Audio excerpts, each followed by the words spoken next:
Hi guys, Moz here from Moz6510 Models. We are a channel dedicated to help you become a better scale modeler. Tonight I'm going to be doing an unboxing on this Revell M60 A3 tank. This one was originally produced, new tooling, back in 2004, and then they reused the tooling and they released it again in 2007 as the A1 with an ERA. And Ace borrowed it in between 2007 2009, and they brought out the same tooling but with the A1 US Marine. And in 2009 they then produced this with new parts and made it an M60 A3 and M9 bulldozer kit. So it had a bulldozer on the front, and then again they re-released it 5 years ago in 2015 with brand new decals. But this is the original packaging and boxing of the 2004 version. So if you've got any of those 4 other versions, you're basically going to get what's in this box. Okay, so the box art itself looks really nice. Very classic of Revell to do it like this. More paint than there is an actual the view of a model kit that's been already produced, which is sometimes you see with the old Airfix kits.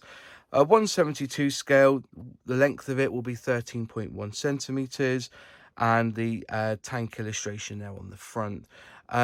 Underneath you've got some bump about the tank itself. On the side, it is a skill level 4. The number is Revell 03140. You may find that on eBay or on your local hobby site as an R03140. Here you've got all the warnings, and then you need your paints, which is number 9 grey, 68 granite grey, 82 dark earth, 88 ochre brown, and 91 steel. So you've got 5 colours there that you'll need. Again, the same on the other side as well. And on the back, just some bump about how wonderful Revell are, as per normal.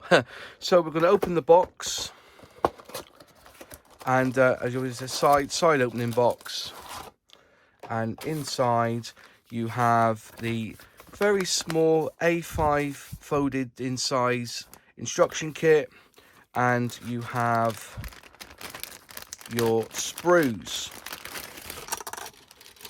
Now this one here, as I said, you know, is boxed up from the year 2000 and what was it again? I can't remember what year it was. 2004, sorry. So really, you're expecting crispness and some really nice look at the decal. Let's just move these out the way because I don't want to. It makes it hard work to see else. So you have the wheels, obviously. I say there's hardly any flash on this kit. It looks smooth. It looks crisp. It's just like any brand new tooling really from this box. How they look further on over the years, I don't know, but yeah, you can see there's some nice detail there, and very little in any sort of fades or anything with the plastic. They're quite secure on the sprues. It's quite a thick plastic as well. So there's, I can't even see what the sprue is on this one. Don't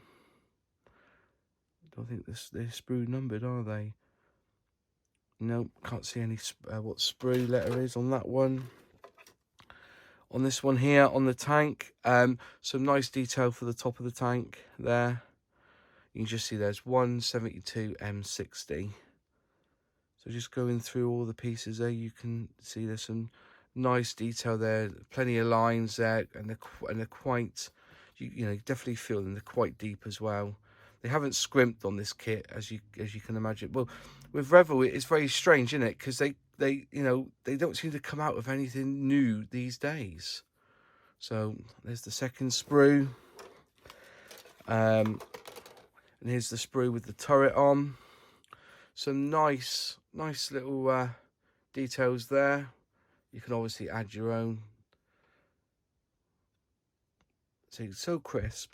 But it's like a brand new. It is. It's a brand new tool, isn't it? So it's going to look really good. I'll be surprised if it's different. Quite thin on the rails there. I think that's rails. But yeah, looking good. And finally, the slight disappointment is obviously, well, to me, you know, I don't really do tanks. Okay, I don't build tanks. They don't really float me boat.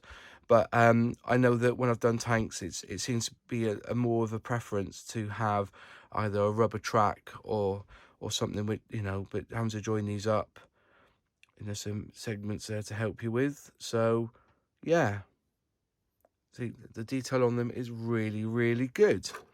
Looking at the instructions, we'll open up the instructions quickly on this M60.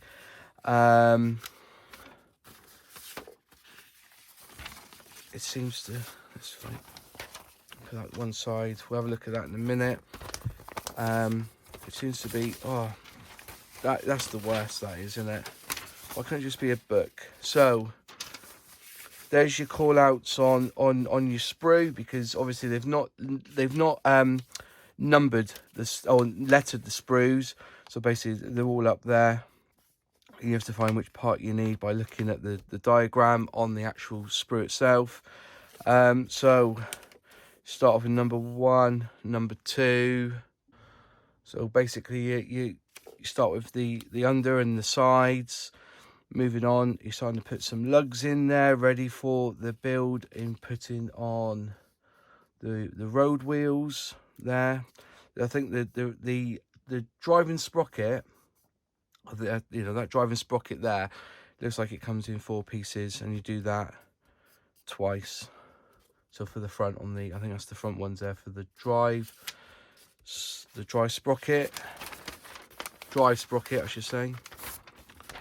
Moving on again, starting putting all the pieces together, basically, so you can put all the road wheels on. There's 14 road wheels, so you do that 14 times. Oh no, you don't. Is it 9? It's 14. Oh yeah, 7. So yeah, I get that now. Yeah, I understand what it means. 14 times you glue them together, and you have there again the I think that's the, yeah. Anyway, so I'm just looking at it as I go. There's another dry sprocket there. Dry sprocket moving over. Then you build up your track, obviously putting it over into 13 and into 14 and putting the plate on the top. Sorry, I'm just trying to work out the bits here. I see I'm not really much of a tank builder, really. I guess that side's where the front, and that's the bit for the engine. I'm thinking that's how it works. Okay. I'm just looking through all the way through there. Put the rails on, hole for the turret, and over here onto number 19, you start fixing the turret itself, the mantle there for the gun, all the pieces there going through. Some more panels going along the sides. That's 28. That's step 28. Let's find the other step, which is on this piece of paper here.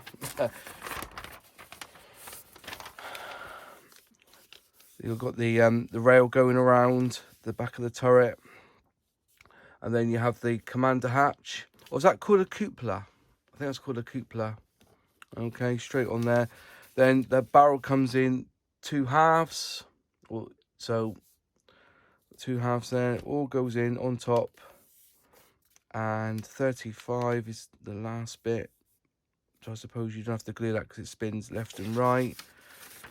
And then you have your call outs for colours. As you can see, you can do different varieties here. You've got the US Army version.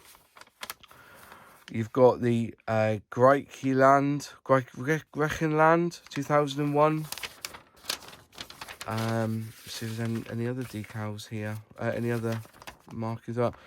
You can do a tactical exercise Bright Star version with the decals, and that's it. So the one on the actual picture they're showing you is the Egyptian Tactical Exercise Bright Star 1999 version. And so just a quick look at the decals. If we look up close, you can see there's you can do three types of tank with these.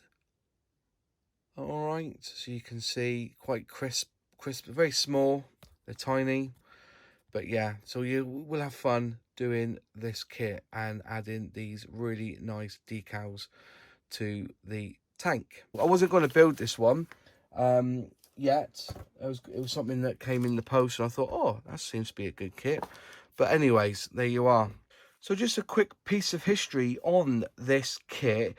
It was developed in the end of the 1950s, so 57, 58. The M60 was introduced into the US Army in its original form in 1960, and that was the successor to the M48.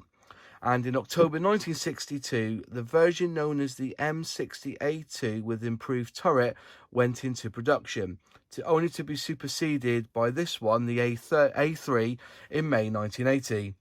And after the introduction of the A3, a considerable number of M60 A1s were then taken out of retirement and upgraded to the A3. The M60 A3 was driven by a 12-cylinder Continental AVDS 1790-2C diesel engine that developed 750 brake horsepower at 2,400 RPM.